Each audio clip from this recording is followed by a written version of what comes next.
2024년 한 회사가 골드만삭스보다 더 많은 돈을 벌었습니다. 월가의 제왕이라 불리는 그 골드만삭스보다요. 그런데 이 회사 직원이 100명 남짓이에요. 골드만삭스는 4만 5천 명이 넘거든요. 직원 한 명이 1년에 1천억 원 넘게 벌어다주는 미친 효율이죠. 이 회사 이름은 테더, 스테이블 코인이라는 걸 만드는 곳입니다. 스테이블 코인이 뭔지, 왜 이렇게 어마어마한 돈이 몰리는 건지 지금부터 낱낱이 파헤쳐 보겠습니다.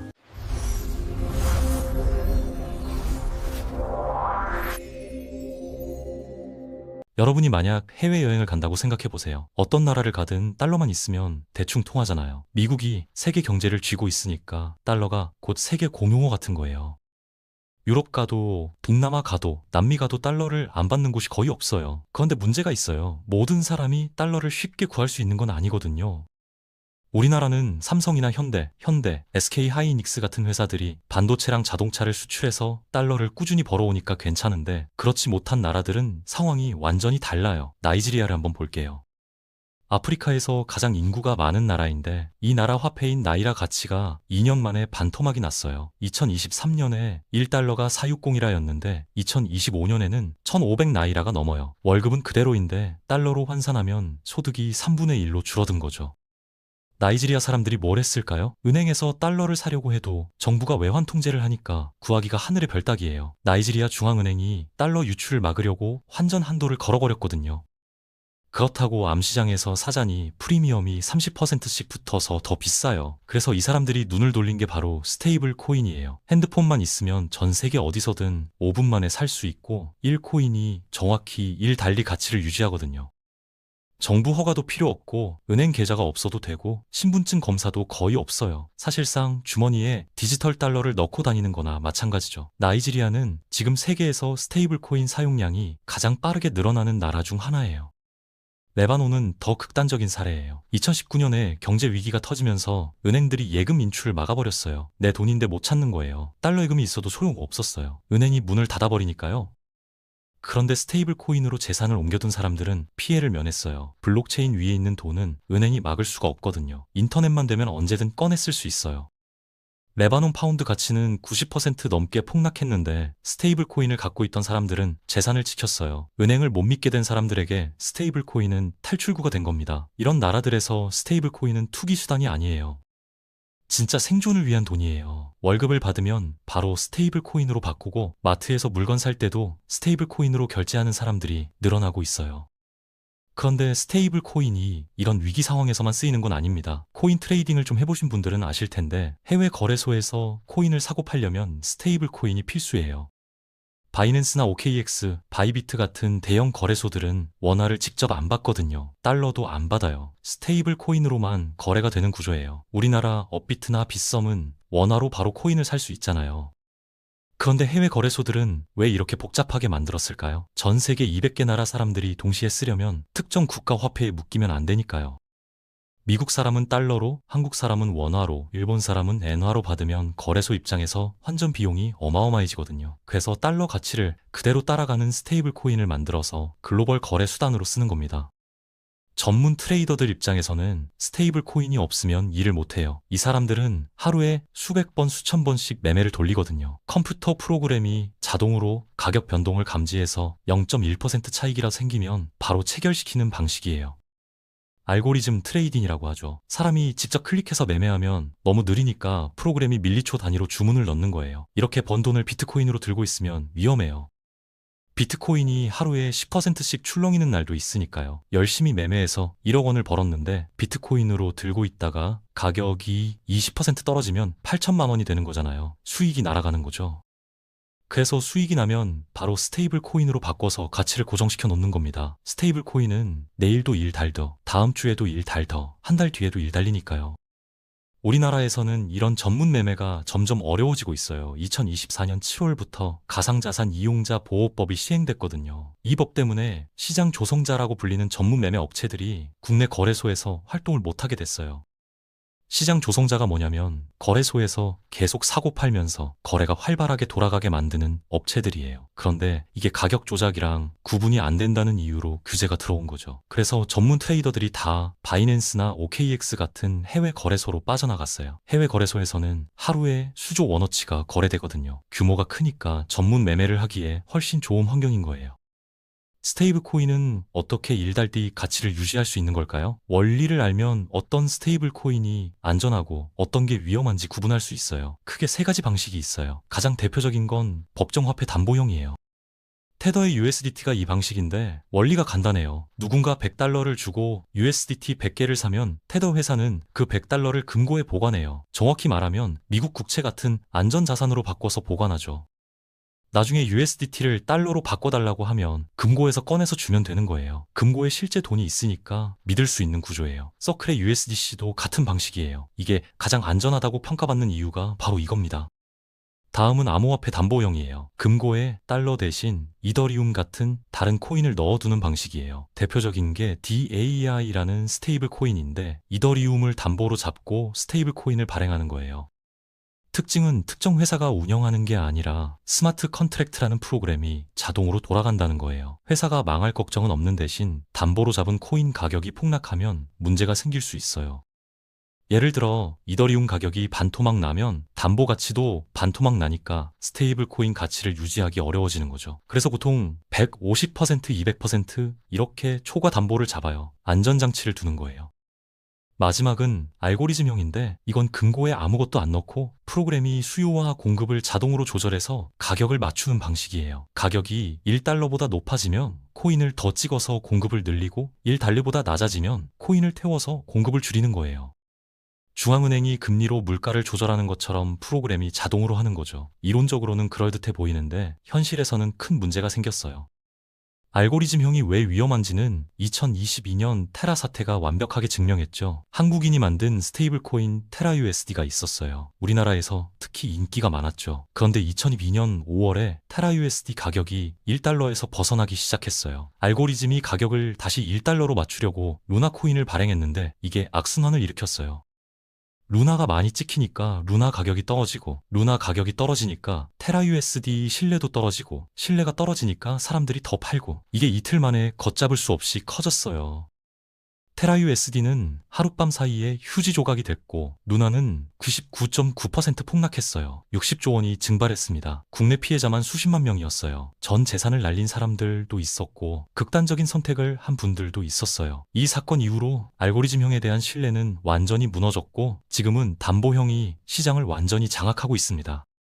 담보형 시장에서 1등은 단연 테더의 USDT예요. 전체 스테이블 코인 시장의 60%를 차지하고 있어요. 2등은 서클이 만든 USDC로 25%예요. 이 두 개가 전체의 85%를 먹고 있는 거죠.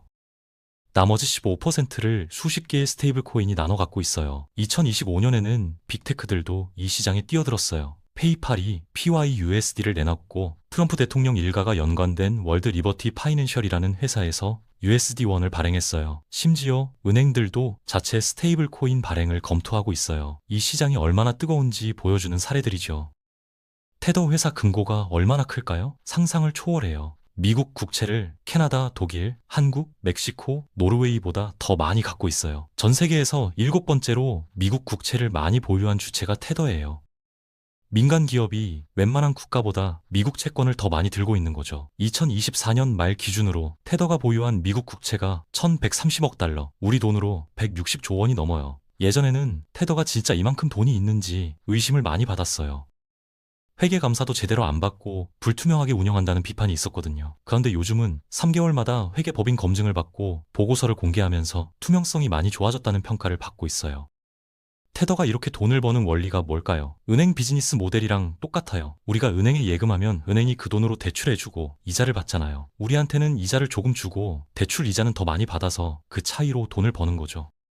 테더도 마찬가지예요. 사람들이 달러를 주고 스테이블 코인을 사면 테더는 그 달러를 그냥 금고에 쌓아두는 게 아니라 미국 국채를 매입해요. 미국 국채에서 나오는 이자가 지금 연사에서 5% 수준이거든요. 테더가 쌓아둔 돈이 160조 원이니까 거기서 나오는 이자만 해도 연간 7조 원에서 8조 원이에요. 엄청나죠?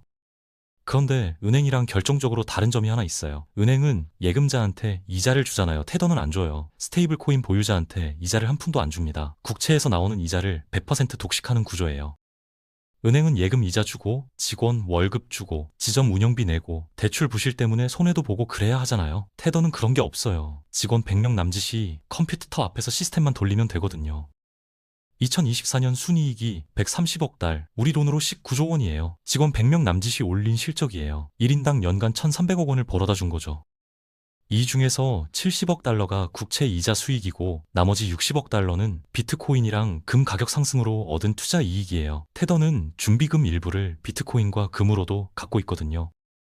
2025년에는 순이익이 22조 원을 넘을 것으로 예상되고 있어요. 1년 만에 3조 원이 더 늘어나는 거죠. 최근에는 200억 달러 규모의 투자 유치를 검토 중이라는 보도도 나왔어요. 이 투자가 성사되면 기업 가치가 700조 원대로 평가받을 수 있대요. 삼성전자 시가총액이 350조 원 정도니까 삼성 두 개 값이에요. 직원 100명짜리 회사가요? 이러니까 경쟁자들이 우르르 몰려들고 있어요. 서클은 2025년에 뉴욕 증권거래소에 상장했고 페이팔도 자체 스테이블 코인을 밀고 있고 전통 금융회사들도 앞다투어 뛰어들고 있어요. 이 시장이 커지니까 정부들도 가만히 있지 않아요. 유럽은 2024년에 미카법을 시행했는데 스테이블 코인 발행사는 준비금의 60%를 유럽연합 내 은행에 예치해야 한다는 내용이에요. 테더가 이 조건을 못 맞춰서 유럽 거래소 여러 곳에서 USDT가 상장 폐지됐어요. 유럽에서 테더를 못 쓰게 된 거죠. 미국도 2025년에 지니어스 액트를 만들었어요.